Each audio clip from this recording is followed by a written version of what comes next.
उठत दरदिया देवर बाए द बोलाई दा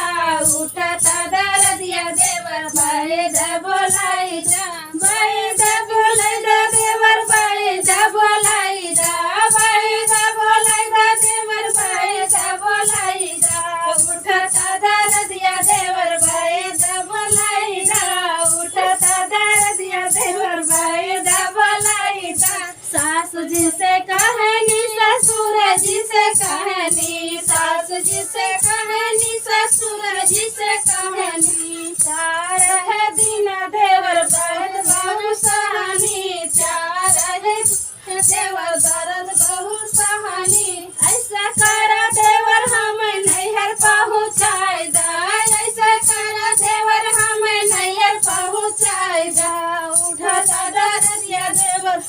बाए द बोलाए दा उठत दरदिया देवर बाए द बोलाए दा